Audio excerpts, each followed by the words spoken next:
नाशिकमध्ये रंगायन सुरू होतं विजया मेहतांचं. बरोबर. प्रभाकर पाटणकर जो त्या रंगायनमध्ये काम करायचा तो नाशिकचा. हां. आणि मग मुंबई पुण्यामध्ये काय चाललंय त्याचा शोध घेण्याचा उद्योग सुरू झाला की आपण नाशिकमध्ये करतोय त्याच्यापेक्षा आणखीन काय आपल्याला वेगळं करता येईल का. मग त्याच्यातून एक प्रायोगिक रंगभूमी नाशिकमध्ये आपल्याला सुरू करता येईल का त्याचा एक विचार झाला. आणि असा तो एकूण शिकत शिकत गरज म्हणून म्हणा किंवा ह्याच्यापेक्षा आणखीन काहीतरी वेगळं करता येईल का ह्या विचारातून एक नाटकाची आवड निर्माण झाली. आकाशवाणी झकासवाणीमध्ये आपलं पुन्हा एकदा स्वागत. आणि आता दाते काकांबरोबर आपण गप्पांची पुढची मैफल अशीच सुरू ठेवणार आहोत. त्यांचा मुंबईपर्यंतचा प्रवास आपण पाहिला होता आणि तुम्ही म्हणाल्याप्रमाणे 500 प्रयोग रायगडाला जेव्हा जाग येते या एका आयकॉनिक नाटकाचे तुमच्या संस्थेतर्फे झाले तर त्या भूमिकेचे त्या नाटकातले आम्हाला संवाद ऐकायला फार आवडेल. रायगडाला जाग येते नाटकावरती मी मनापासून प्रेम केलं. हां. एक तर पहिलं माझं रंगमंचाचं नाशिकमधून व्यावसायिक नाट्यसंस्था नाशिक केंद्र असावं म्हणून मी निर्मिती केलेलं हे पहिलं नाटक.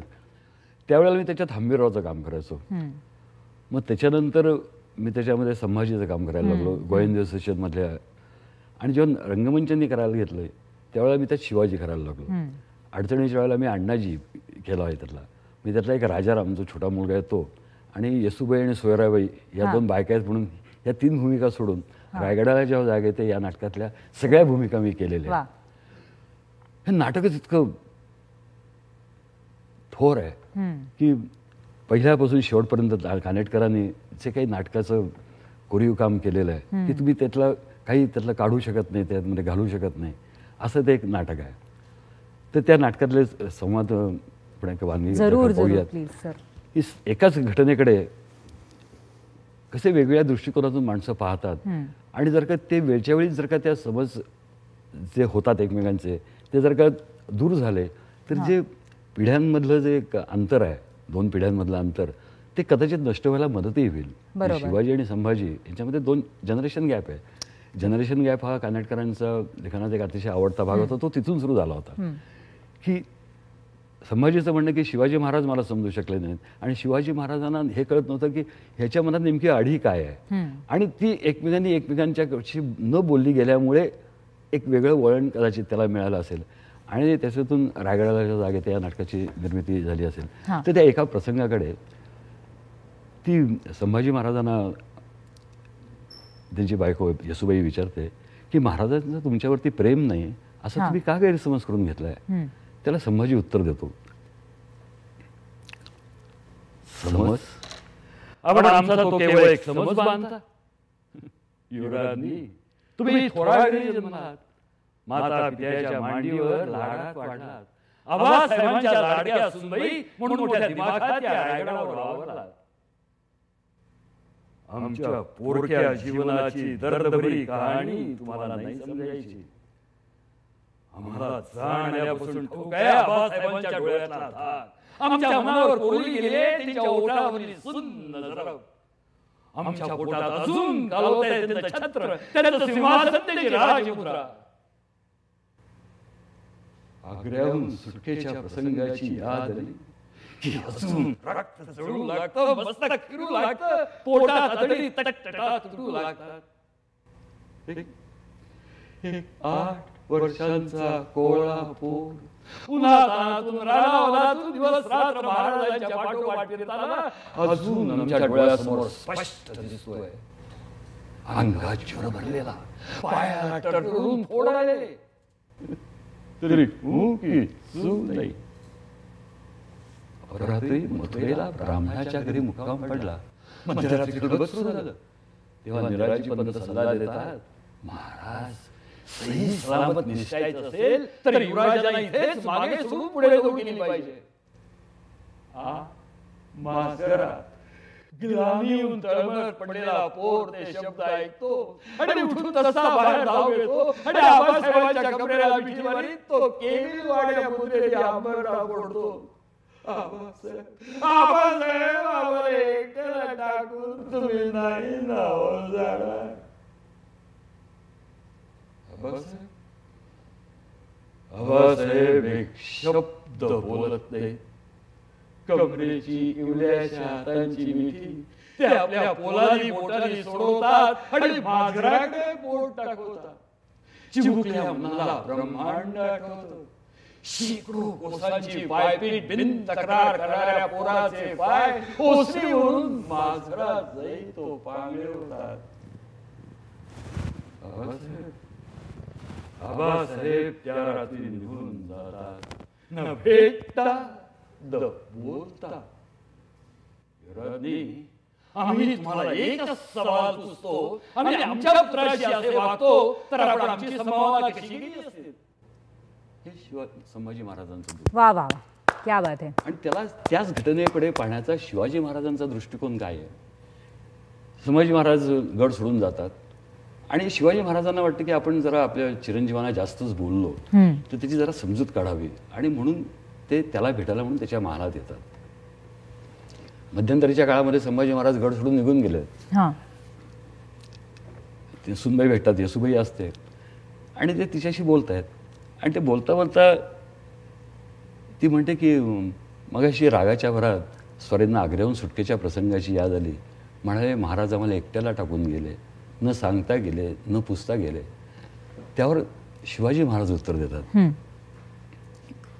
सुनबाई, राजांना एकट्याला मागे टाकून जायला आम्ही त्यांचे दुश्मन का होतो. जीवाच्या भयानं पाठीला पाय लावून पळणारे नादान भॅड का होतो. विचार करा, मोगलांच्या पाठीवर सव्वा तेरांचा सुस्वार जरा गुप्त होती तो आम्ही सारे जन्मांच्या हाती असतो. त्या रात्री राजांनी आमच्या कमरेला मिठी घातली आणि फत्तराला पाझर फुटेल असा डाव फोडला. आबासाहेब, आम्हाला एकट्याला टाकून तुम्ही नाही जाणार. राजांचे ते बोल आम्ही ऐकले आणि आमच्या मस्तकावरचा मुकुट टळमळला. कमरेची संशय रटपटली, पायातलं त्राणच जायचं झालं. क्षणभर मस्तकात सरकली. 8 वर्षांच्या एकुलत्या एक कोळ्या पोराला प्रमुखात टाकून जाण्यापूर्वीच नको तो संकल्प, नको ती प्रतिज्ञा आणि नको नको ते हिंदवी राज्य.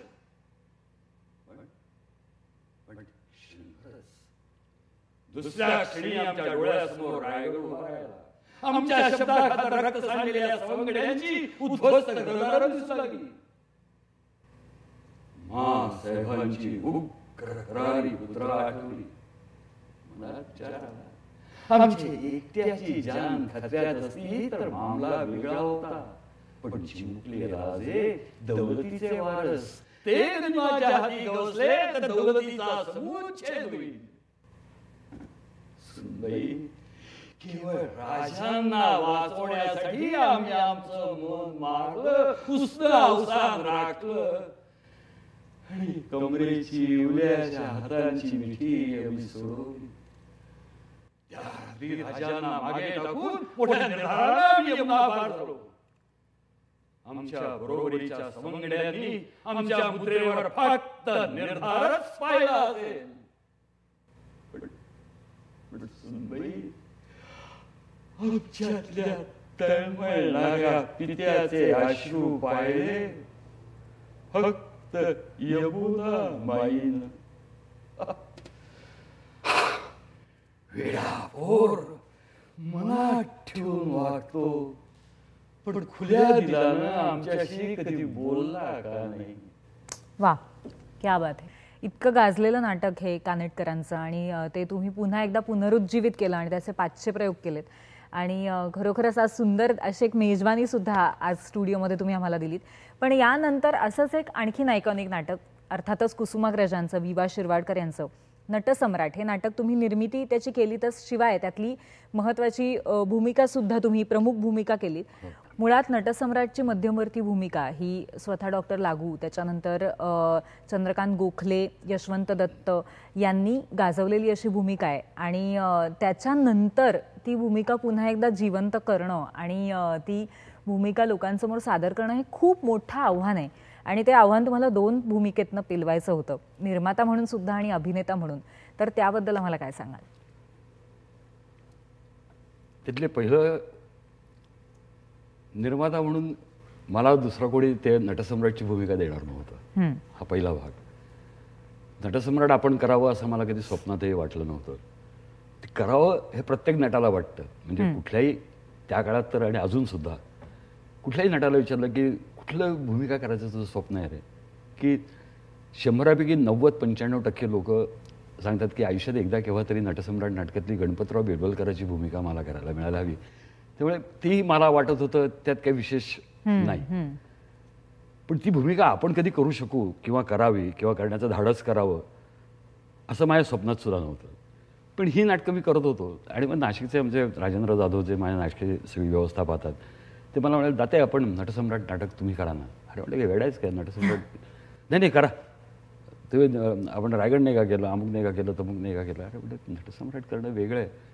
नाही करा. म्हणजे माझ्यावर पैसे नाहीत. आणि पैसे नाहीत हे मी कारण सांगू शकत नाही, कारण ते पहिल्यापासून पैसे कधीच नव्हते आणि अजूनही नाहीत. पण कोणीतरी उभं राहतं पाठीमागे आणि ती निर्मिती होते. आणि तो हट्टालाच पेटला. आणि मग कुठेतरी ही भूमिका आपण करावी. मग आपण कशासाठी करायची? तर आत्ता तुम्ही सांगितल्याप्रमाणे इतक्या लोकांनी हा नटसम्राट केलेला आहे.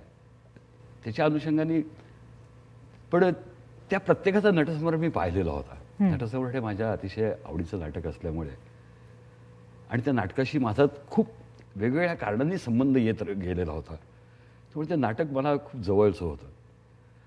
आणि अनेक प्रयोग म्हणजे आता मी नटसम्राट करताना माझ्यात थोडेसे लागू असतील, थोडेसे भट असतील, थोडे यशवंत असेल, थोडेसे सतीश दुभाषी असतील.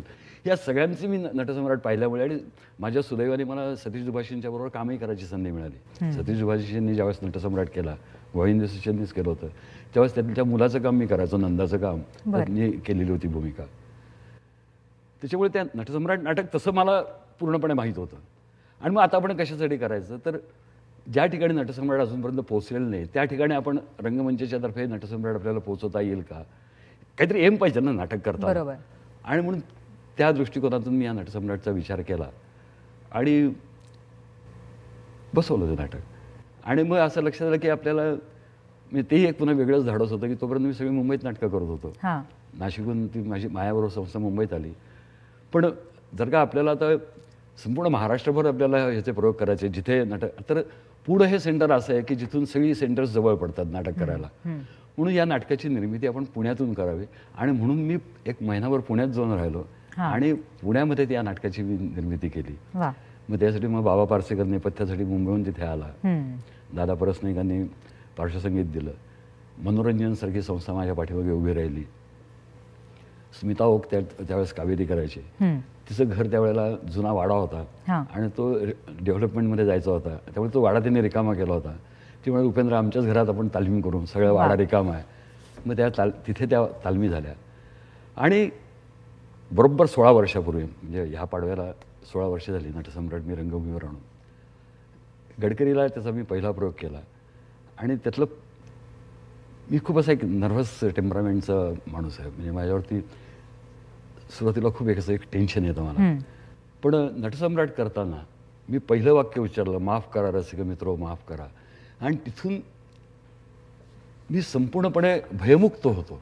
म्हणजे मला कुठल्याही प्रकाराचं टेन्शन नव्हतं. आणि ती भूमिका माझ्याकडून झाली. माफ करा रसिक मित्र हो, माफ करा. आपल्याला बराच वेळ ताटकळत बसावं लागलं याची मला जाणीव आहे. पण माझा अगदी नाईलाज झाला. वास्तविक वक्तशीरपणा नाटका इतकाच आमच्या अंगी भिनलेला आहे. तुम्हाला माहितीच असेल आमच्या कंपनीची शिस्त अशी होती की नाटकाची 3री घंटा 9 वाजता व्हायची, म्हणजे बरोबर 9 वाजता.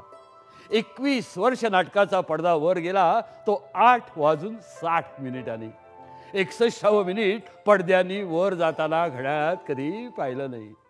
आणि अजूनही मी करतो. 16 वर्ष सातत्याने मी ती भूमिका करतोय. दिवसातून 2-2ही प्रयोग त्याचे मी केलेत.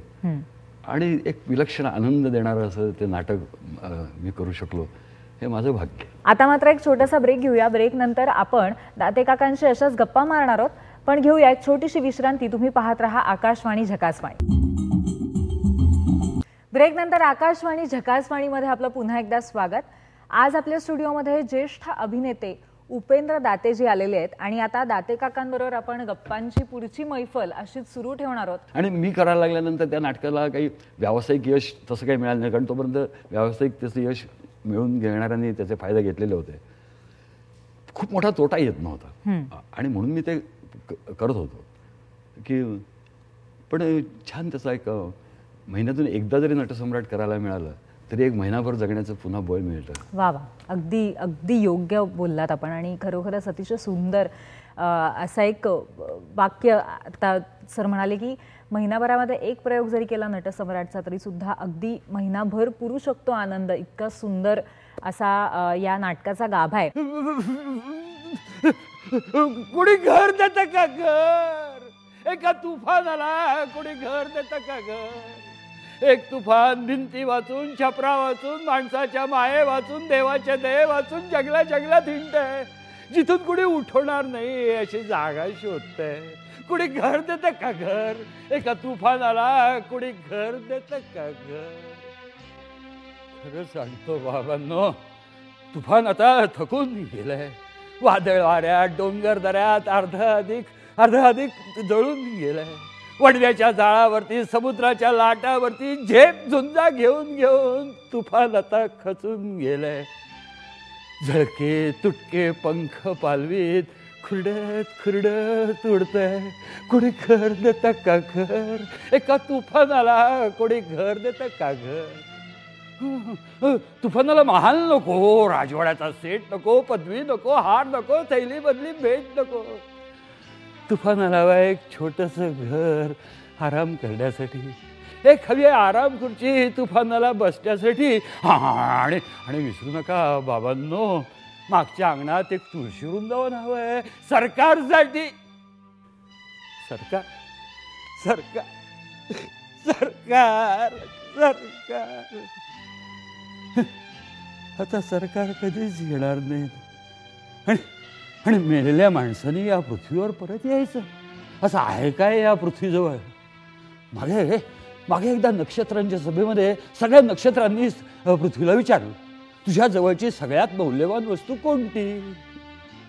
पृथ्वीने मोठ्या कौतुकाने आपल्या पदराखालचा माणूस काढला आणि तो सगळ्यांना दाखवला. सगळी नक्षत्र हसायलाच लागली. तो माणूस नव्हताच, ते होतं 5.5 फूट उंचीचं भलं मोठं झुरळ, घाणीनं बरबटलेलं. माणसाचं झुरळ कधी झालं बिचाऱ्या पृथ्वीला कळलंच नाही. आता आहे काय तिच्याजवळ? काही आहे का? नाही, पण तरी तुम्ही सगळे सावध राहा, कारण जनावरं मोकाट सुटली आहेत. सावध राहा. रानातली जनावरं, मनातली जनावरं, गुहातली जनावरं, पिंजऱ्यातली जनावरं, सावध राहा. भयान जनावरं लोक हो, भयान जनावरं. जिभेतून गळते जाळ, सुळ्यांवर रोखलेत भेसूर हास्य, सुडाचा जाळ पिऊन वादळासारखी उधळली आहेत. सावध राहा. पण उघड्या जमिनीवर पडलंय एक माणसाचं मूल, गुलाबी रंगाचं गोजीरवाळं मूल. आकाशाकडे पाहून हसतंय, सूर्याचे किरण पकडण्यासाठी हात नाचवत आहे. तेवढं माणसाचं मूल सांभाळा, तेवढं माणसाचं मूल सांभाळा. सावध राहा, जनावरं मोकाट सुटली आहेत. सावध राहा. आज आपण गप्पा मारतोय ज्येष्ठ अभिनेते उपेंद्र दाते यांच्याशी. आणि दाते काका, तुमचा प्रवास आतापर्यंतचा आम्ही ऐकला, खरोखरच खूप रंजक आणि अत्यंत हिमतीचा असा प्रवास आहे. पण या प्रवासामध्ये तुमच्या पत्नीची आणि तुमच्या मुलीची कशी साथ तुम्हाला लाभली? घरच्यांची साथ मिळाल्याशिवाय असला अवघड प्रवास करता येतच नाही. खरंय. त्यामुळे लग्न झाल्यापासून बायकोची साथ मिळालीच आहे, पण मुलीचीही साथ मिळाली. म्हणजे रायगडाला जेव्हा जाग येते या नाटकामध्ये छोट्या राजारामाचं काम ती करायची ज्यावेळेस मी नाटकाची निर्मिती केली ती. आणि आता पुन्हा रायगड मी अजूनही करतो. त्या रायगडमध्ये ती कधी गरज पडेल त्यावेळेला सोयराबाईचं काम करते, गरज पडेल तेव्हा येसूबाईचं काम करते. अशी तिची साथ मिळाली आहे. तरुण तुर्क म्हाताऱ्यासारखं नाटक मी अनेक वर्ष करतोय, जवळजवळ 25-30 वर्ष मी नाटक ते करतोय माझ्या संस्थेतर्फे. त्याही नाटकामध्ये गरज पडली की ते दमयंती म्हणजे ढमी म्हणून कॅरेक्टर आहे त्याचं काम करते. एकदा तर ते नाटक लहान मुलांना खूप आवडतं, तरुण तुर्क म्हाताऱ्यासारखं. तर ती सतत ते पाहायला यायची. आणि एकदा तर अचानक हिरोईन आली नाही, येणार नाही असं कळलं, ती तिथे तिला घरून बोलून घेतलं आणि तिने ते काम केलं. वा वा, क्या बात. अशी ती साथ आहे. माझ्या भावाची साथ मला मिळाली. वा. किंबहुना जे रंगमंच ही जी मी संस्था सुरू केली, त्या रंगमंच कुठल्याही प्रकारचं शून्य भांडवलावरती गेली 45 वर्ष मी ही संस्था चालवतो. वा वा, क्या आणि प्रत्येक नाट्यसंस्थेकडे असं एखाद दुसरं नाटक येतं की सगळा बॅकलॉग भरून निघतो हां. आणि ती संस्था आपापल्या पुढे प्रवास सुरू ठेवते. दुर्दैवाने काही तसा भरभरून चालणारं नाटक माझ्या वाट्याला आलं नाही. पण संस्था थांबणार नाही हां. अशी मदत मात्र मला सातत्याने मिळाली. वा. म्हणजे मग ती कलाकारांची साथ, तंत्रज्ञांची साथ, की ही माझी अशी एक संस्था आहे मला वाटतं आणि इतकी वर्ष चालणारी, की नाटक संपल्यानंतर मानधनाच्या पाकिटासाठी कलाकार किंवा तंत्रज्ञ थांबत नाहीत. ज्या दिवशी मला मानधन द्यायचं असतं तेव्हाच मला त्यांना थांबवावं लागतं की आज पाकिट आहे ते घेऊन जा. वा. इतकी ती साथ त्यांना मिळते. किंवा नटसम्राटसारखं नाटक केलं, पैसे कमी पडायला लागल्यानंतर एक लेले नावाचा गृहस्थ होते, BMCत काम करायचे, नाटकावर अतिशय प्रेम करणारे, नाटकासाठी काय लागेल ती मदत करणारे. पण त्यांना एकदा शब्द दिला की मी तुम्हाला अमुक दिवशी पैसे परत देईन, त्या दिवशी त्यांना परत द्यावे लागायचे.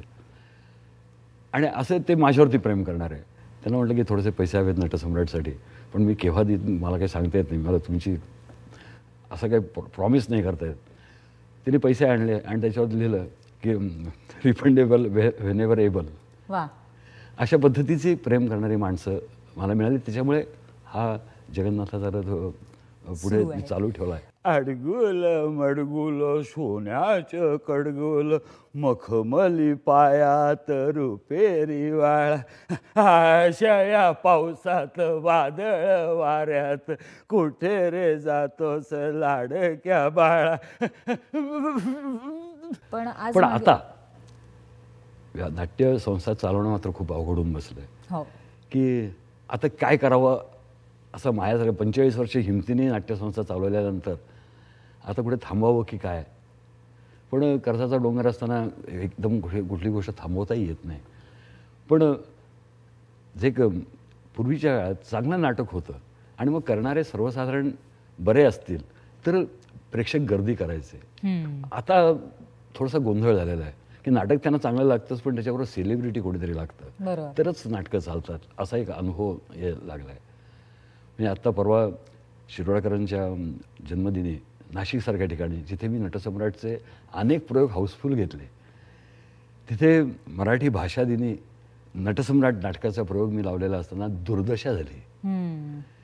आणि आता खरोखरच प्रश्न पडला की आता इथं काय करायचं. पण तरीसुद्धा जी मी माणसांची साथ मला मिळते म्हणतो की नाशिकमधलेच काही मित्र एकत्र आले आणि त्या दिवशीचा खर्च त्यांनी भागवला माझा.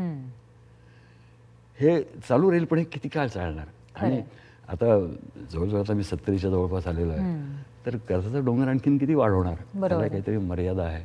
निवृत्त होण्याच्या पूर्वी एकदा सगळा कर्ज निपटारा करावा आणि मग निवृत्त व्हावं असं एक आता विचाराचं प्राबल्य. पण रसिकांना अशी एक विनंती आहे की पूर्वी जशी नाटकांना एक सर्वसाधारणपणे तुम्ही पाहत होतात तशी तुम्ही पहा.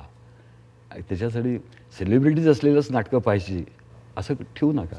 बरोबर आहे, अगदी खरं आहे. हा सगळ्याच नाट्यसंस्थांसमोर असलेला प्रश्न आहे, चांगल्या नाटक करणाऱ्यांसमोर असलेला प्रश्न आहे. पण मागे वळून बघताना एक अभिनेता म्हणून सुद्धा इतका भारदस्त आवाज, भारदस्त व्यक्तिमत्व असताना इंडस्ट्रीने पूर्णतः योग्य पद्धतीने आपला उपयोग करून घेतला नाही असं कुठे वाटतं का तुम्हाला? नाही, एक तर मी चंद्रलेखात अडकलेलो होतो, त्यामुळे कुणी माझ्याकडे पाहायचं काही कारणच नव्हतं. कारण तेव्हा वाघ हाही व्यक्तिमत्वच असं होतं की ते सगळी इंडस्ट्रीज त्यांना घाबरायची. म्हणजे नाशिकला मी गेलेलो सर, मी तात्यासाहेब शिरोडकरांच्याकडे गेलो होतो, त्यांच्याशी बोलून मी निघालो होतो, तेवढ्यात पणशीकर तिथे आले. आणि पणशीकर आल्यानंतर मग त्यांनी माझी ओळख करून दिली की हा उपेंद्र मुंबईत हल्ली नाटकं करतो, बघा त्याच्याकडे. नाही, तो सध्या वाघाच्या गुहेत आहे, तो गुहेतून बाहेर पडला की मग पाहू, अशी पणशीकरांची प्रतिक्रिया त्यावेळेला होती. पण त्यामुळे कदाचित मिळाले नसतील. आणि मगाशी सांगितल्याप्रमाणे एक नटाबद्दल विश्वास वाटावा लागतो. तो कदाचित माझ्याबद्दल इतर निर्मात्यांना वाटला नसेल, त्यामुळे ते नाही भूमिका मिळाली. त्यामुळे आता कोणाला दोष देण्यात अर्थ नाही. शेवटी काय आहे की मला कॉन्फिडन्स वाटला पाहिजे की जर का मी एखादी हजारो लाखो रुपये एखाद्या माणसाच्या स्टेकवर आपण लावणार, तेव्हा आपल्याला त्या निदान पैसे परत मिळतील याची खात्री तर वाटली पाहिजे. अशी जर का कोणाला वाटत नसेल तर मग नाही होणार. आता मात्र एक छोटासा ब्रेक घेऊया. ब्रेक नंतर आपण दाते काकांशी अशाच गप्पा मारणार आहोत, पण घेऊया एक छोटीशी विश्रांती. तुम्ही पाहत रहा आकाशवाणी झकासवाणी. ब्रेक नंतर आकाशवाणी झकासवाणीमध्ये आपलं पुन्हा एकदा स्वागत. पण त्याचबरोबर तुमचा प्रवास मात्र अतिशय सुंदर असा तुम्ही पुढे चालू ठेवला. तुम्ही म्हणाल त्याप्रमाणे जगन्नाथाचा रथ तुम्ही सतत आत्तापर्यंत पुढे आणत आलेला आहात. त्यामुळे आमच्या काही प्रेक्षकांना सुद्धा तुमच्या कारकिर्दीबद्दल, तुमच्या आत्तापर्यंतच्या प्रवासाबद्दल प्रश्न विचारायचे. तर ते प्रश्न आपण त्यांच्याकडनं जाणून घेऊया आणि त्याचं तुम्हाला उत्तर द्यायचे. पहिला प्रश्न आपण पाहूया. नमस्कार, माझं नाव स्वप्ना लोटे आहे. मला दाते सरांना प्रश्न विचारायचा आहे. मला सुद्धा अभिनयाची फार आवड आहे. सर, मला तुमच्या नाटकामध्ये संधी मिळेल का? आता मीच किती दिवस नाट्यसंस्था चालवीन याच्याबद्दलचा भरोसा मलाच राहिलेला नाही. पण तुम्हाला नाटकाची आवड असेल, अभिनयाची आवड असेल तर वेगवेगळ्या स्पर्धातून तुम्ही भूमिका करत राहा. केव्हा तरी तुम्ही सशक्त भूमिका कराल, ती लोकांना आवडेल आणि तुम्हाला भूमिका मिळत राहतील. माझी संस्था चालू राहिली, तुम्ही मला भेटलात आणि तुमच्या योग्य भूमिका असेल तर मी तुम्हाला ती नक्की भूमिका देईन. पण आम्ही आत्ता सांगितल्याप्रमाणे माझी व्यावसायिक नाट्यसंस्था आहे, पण ती हौशी पण आहे. तर ती तयारी असेल तर या केव्हाही माझ्याकडे. मी आणखीन नाटकं केली, तुमच्या योग्य भूमिका असेल तर नक्की देईन. वा, क्या बात आहे. पुढचा प्रश्न आपण बघूया. नमस्कार, माझं नाव आरती परब. सर, आतापर्यंतच्या तुमच्या नाटकाच्या प्रवासातील एखादं पुस्तक का नाही लिहिलं? एकतर माझं अक्षर माझं मलाच अनेक वेळेला वाचता येत नाही आणि साधारणपणे एक 5-6 ओळी लिहून झाल्या की माझा मला कंटाळा यायला लागतो लिहायचा.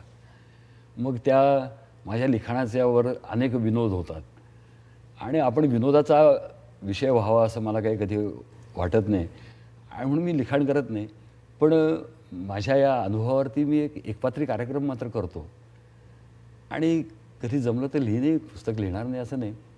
कारण गरुडांना उडता येतं म्हणून कावळ्याने उडू नये असं थोडंच आहे. मला कधी उडावं असं वाटलं तर मी उडी नाही त्यावेळेला, पण ते आत्ता काही सांगता येत नाही. पुढचा प्रश्न आपण बघूया. नमस्कार, मी सुनीता गौडा. मला तुम्हाला हा प्रश्न विचारायचा आहे सर, की तुम्ही या क्षेत्रात राहूनही तुम्हाला हवं ते ग्लॅमर अजून मिळालं नाही, याबद्दल तुमच्या मनात खंत आहे का? नाही, खंत नाही आहे. पण जर का कोणी येऊन सांगितलं की तुमची भूमिका आवडली तर ते मला आवडत नाही असंही नाही. पण तरीसुद्धा ज्याला ग्लॅमर म्हणतो ते मिळालं नाही त्याच्याबद्दल खंत नाही आहे. मला आणखीन चांगल्या भूमिका मात्र करायला मिळायला हव्या होत्या असं मात्र आवर्जून वाटतं. ती खंत आहे. पण 4 लोकांनी ओळखलंच पाहिजे असं काही नाही. कारण आता मी तरुणपणी म्हाताऱ्याच्या भूमिका करतो. बरं, नाटक पाहायला काही सिरियलमध्ये जेव्हा माणूस काम करतो, चित्रपटात काम करतो, तेव्हा लाखो लोक एका वेळेला पाहतात. आम्ही जेव्हा रंगभूमीवरती काम करतो त्यावेळेला 1000 माणसांचं नाट्यगृह असतं, 1000च माणसं पाहणार. म्हणजे ग्लॅमर मिळून मिळून किती मिळणार. आणि आता तर कधी कधी 50-100 प्रेक्षकसुद्धा नसतात नाट्यगृहामध्ये. त्यामुळे त्या ग्लॅमरसाठी नाटक कुणी आधी करतच नाही. मीही करत नव्हतो.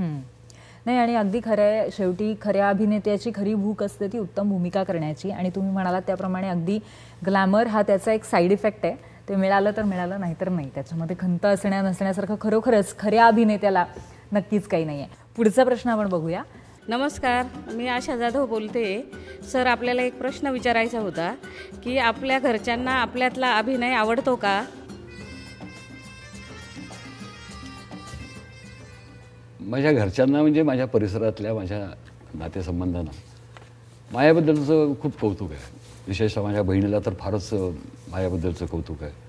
माझ्याबद्दल जे जे काही कोणी छापून येतं किंवा मी काही नवीन प्रयोग करतो ते ती आवर्जून पाहते, त्याच्याबद्दलच्या काही सूचना करते. आई गेल्यानंतर जवळजवळ ती मला आईसारखीच आहे. किंवा वडिलांसारखी काळजी घेणारी माणसं माझ्याजवळ ती आहेत, जी माझी काळजी घेतात. मी मगाशी म्हटल्याप्रमाणे प्रभाकर पणशेकरांसारखा माणूस होता की त्यांनी मला वडिलांसारखी माझी काळजी घेतली.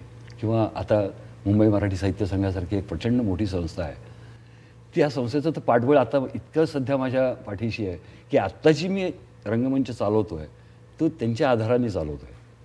आणि त्यांना सगळ्यांना माझं कौतुक आहे. आणि मी जे काही करतो, म्हणजे मी निर्माता म्हणून करत असेल, मी नट म्हणून करत असेल, त्या सगळ्यांना माझं कौतुक आहे आणि ते माझे खूप लाड करतात. वा. आणि कुठली भूमिका तुमची सगळ्यात जास्त त्यांना आवडते, असाही त्यांचा प्रश्न होता ॲक्च्युली. आता तरुण दुर्ग म्हाताऱ्या अर्कमधल्या सगळ्याच भूमिका सगळ्यांना आवडतात, ती आवडते. नटसम्राट काही जणांना गणपतराव बेलवलकरची भूमिका आवडते, काही जणांना मी पुण्याची नाटकं करतो त्या नाटकातल्या अशा विविध प्रत्येकाच्या आवडीनिवडीप्रमाणे प्रत्येकाला भूमिका आवडतात. आणि छान वाटतं कोणीतरी असं काही म्हटलं की तुमची ही भूमिका.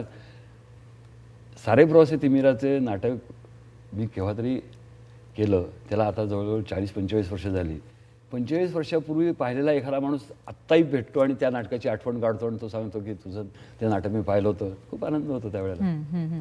वा. खरोखरच शेवटी समोरून मिळणारं अप्रिसिएशन ही खूप महत्त्वाची गोष्ट असते नटासारखी.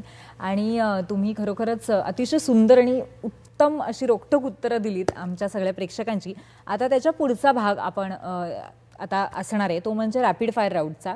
ह्याच्यामध्ये मी तुम्हाला एक प्रश्न विचारणार आहे आणि लवकरात लवकर तुम्हाला त्याचं उत्तर द्यायचं आहे. 5 प्रश्न आहेत, 2 ऑप्शन्स त्या प्रश्नामध्ये असतील, काही काही याचं तुम्हालाच उत्तर द्यायचं आहे. करूया सुरू.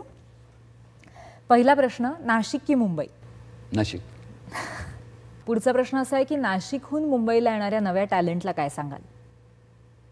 काही नाही, या तुमच्यासाठी आता भरपूर मार्ग मोकळे आहेत, तुम्ही कराल तेवढं थोडं आहे.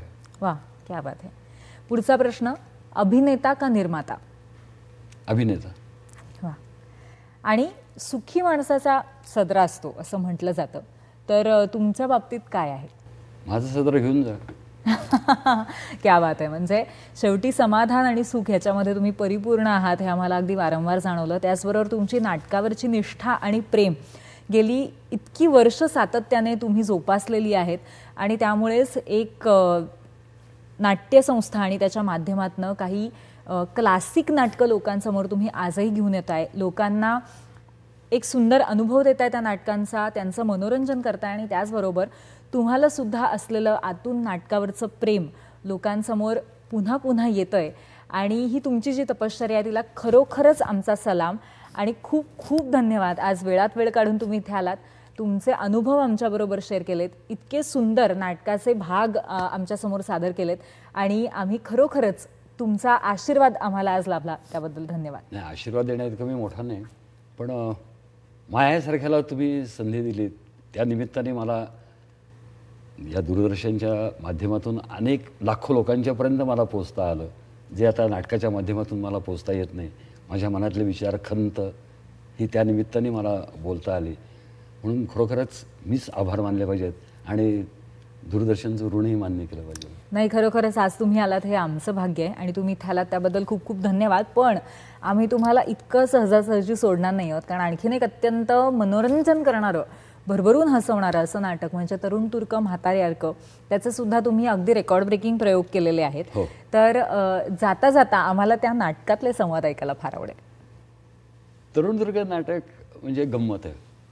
म्हणजे करणाऱ्यांना, पाहणाऱ्यांना, सगळ्यांनाच कधीही कंटाळा न येणारं ते नाटक.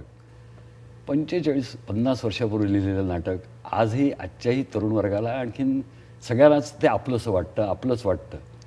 अशी त्या नाटकाची एक विलक्षण त्या नाटकात ताकद आहे. मी त्याच्यामध्ये पूर्वी पॅरेलालचं काम करायचो कॉलेजमधल्या मुलाचं, आता मी त्याच्यात थत्ते काकाचं काम करतो आणि खूप आनंद घेतो. आणि माझ्या सुदैवाने तोरणमलांसारखा श्रेष्ठ लेखक, दिग्दर्शक हे माझ्या खूप जवळचे आहेत आणि त्यांनी नाटक मला दिल्यासारखं जवळजवळ केलेलं आहे की त्यांना माहिती आहे की या नाट्यनिर्मितीच्या मुळे मला बऱ्यापैकी कर्ज आहे, त्यामुळे त्यांची रॉयल्टी मी अनेक प्रयोगाची देणं राहिलं. मी कधी थोडेफार जरी पैसे घेऊन गेलो तरी ते पैसे घेत नाहीत आणि त्यांचं नेहमी सांगणं असतं की ते तुझ्याजवळ राहू देत, तुझ्या आधी सगळी कर्ज फिटव आणि मग माझ्या मानधनाचा विचार कर. मी 5000वा प्रयोग व्यावसायिक पद्धतीने केलेल्या तरुणदुर्ग म्हाताऱ्याचं खूप मोठ्या प्रमाणात शिवाजी मंदिरला त्याचं एक फंक्शन केलं. स्वतः तोरणमल त्या फंक्शनला हजर होते. अशोक सराफ आणि सचिन पिळगावकर हे प्रमुख पाहुणे होते. त्यांच्या पत्नींसह ते आवर्जून उपस्थित राहिले. म्हणजे सुप्रिया पण होती, आणखी निवेदिता पण होती.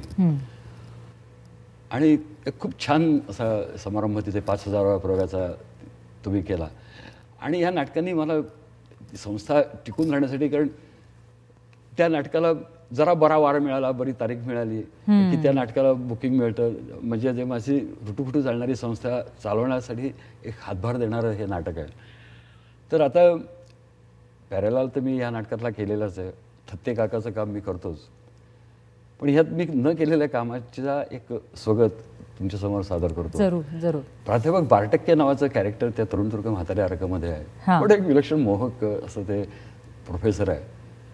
आणि त्याच्या डोक्यामध्ये अनेक विचारांची सतत गर्दी असल्यामुळे त्याला काही वेळेला शब्द सापडत नाहीत. आणि मध्ये एक हहाईची एक भाषा एक वेगळी तयार झालेली आहे. मोठी गमतीशीर ती भाषा आहे.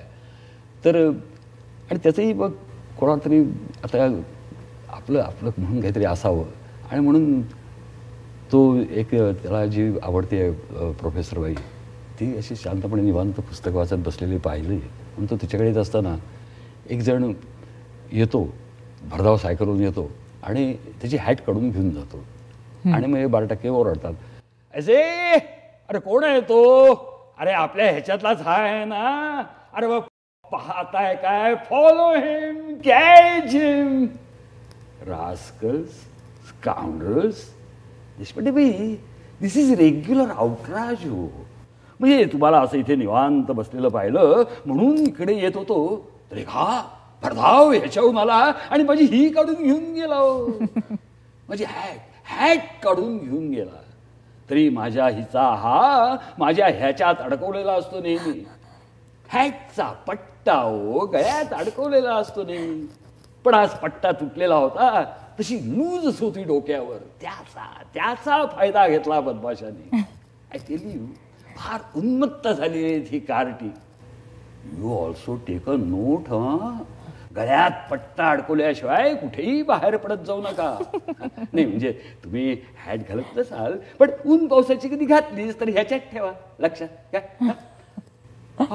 तुम्ही निघालात कुठे? वा, म्हणजे गंमतच आहे.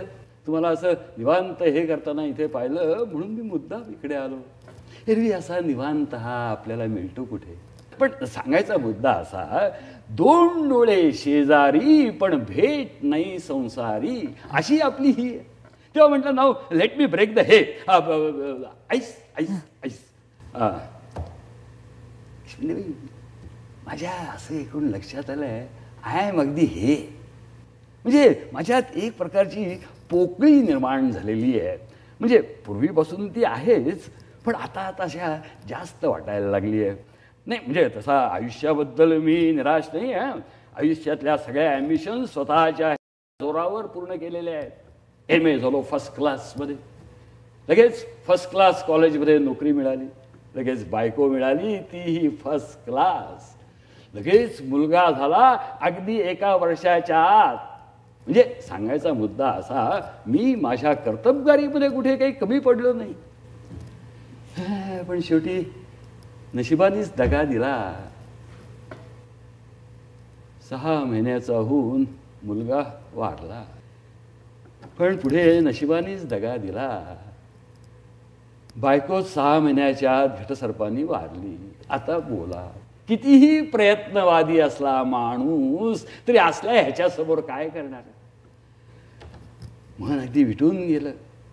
म्हटलं आता असल्या ह्याच्यात नाहीच पडायचं. 2-4 ह्या सांगून आल्या होत्या, त्यांना नाही म्हणून सांगितलं आणि या कॉलेजची या हॉस्टेलची रेक्टरशिप पत्करून हॉस्टेलमध्ये राहायला सुरुवात केली, अगदी ह्याच्यासारखी बैराग्यासारखी. वा वा वा वा, क्या बात आहे, क्या बात आहे. खूपच छान, खूपच छान. अतिशय मनोरंजनात्मक असा हा शेवटचा भाग झालेला आहे तुमच्यामुळे. आणि आज तुम्ही इथे आलात त्याबद्दल पुन्हा एकदा तुमचे खूप आभार मानते. धन्यवाद. धन्यवाद.